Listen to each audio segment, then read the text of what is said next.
কয়েক দফা দাবির ভিত্তিতে উত্তরবঙ্গ রাষ্ট্রীয় পরিবহন সংস্থার ম্যানেজিং ডিরেক্টরের কাছে স্মারকলিপি প্রদান করল North Bengal State Transport drivers and Trinamool শ্রমিক কর্মচারী ইউনিয়ন। বৃহস্পতিবার সংগঠনের পক্ষ থেকে কোচবিহার ডিপো থেকে মিছিল করে কোচবিহার সাগরদিঘি সংলগ্ন পরিবহন ভবনে পৌঁছায় এবং সেখানেই তাদের দাবিপত্র তুলে দেয় সংস্থার ম্যানেজিং ডিরেক্টর দীপঙ্কর পিপলাইয়ের হাতে। এ প্রসঙ্গে সংগঠনের সাধারণ সম্পাদক দীপেশ দাস জানিয়েছেন, সম্প্রতি উত্তরবঙ্গ রাষ্ট্রীয় পরিবহন সংস্থার পক্ষ থেকে একটি নোটিফিকেশন জারি রয়েছে, যেখানে বলা হয়েছে সংস্থার কয়েকটি ডিপো সংকুচিত করা হবে।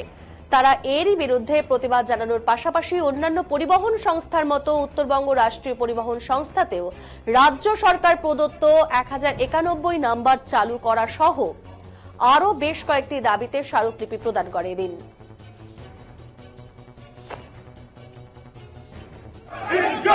সাধারণ সম্পাদক দীপেশ দাসের নেতৃত্বে ডেপুটেশনের দলের শক্তি, শ্রমিক স্বার্থে আজকের ডেপুটেশনের দলের শক্তি, নেতৃত্বে আমাদের আন্দোলন চলছে।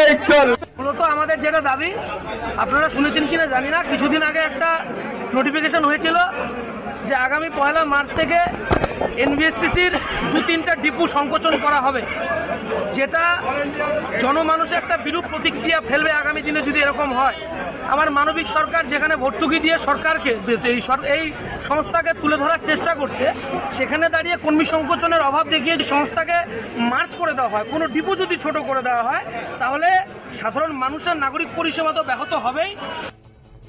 আমরা কমিটির অধিকাংশ নেতৃত্ব, আমার এজিএস 6 জন, সকলে উপস্থিত আছে। আমি ইউনিয়নের সাধারণ সম্পাদক চুক্তিভিত্তিক কর্মীদের পক্ষ থেকে 2200 চুক্তিভিত্তিক কর্মী এই মুহূর্তে দাঁড়িয়ে।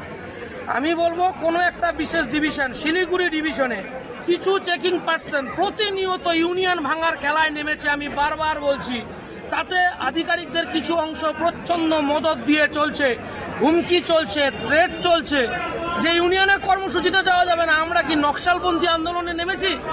এই ইউনিয়নের কোনো কর্মসূচিতে যাওয়া যাবে না। মমতা বন্দ্যোপাধ্যায়কে ভেতরে ভেতরে দুর্বল করা হচ্ছে কোথাও গিয়ে। আজকে আপনাদের মাধ্যমে এই বার্তাটা আমি দিতে চাই যে আগামী দিন যদি এরকম চলতে থাকে, দিনে অচিরেই তৃণমূল কংগ্রেসের ভেতরে ভেতরে অনেক ক্ষতি হয়ে যাবে।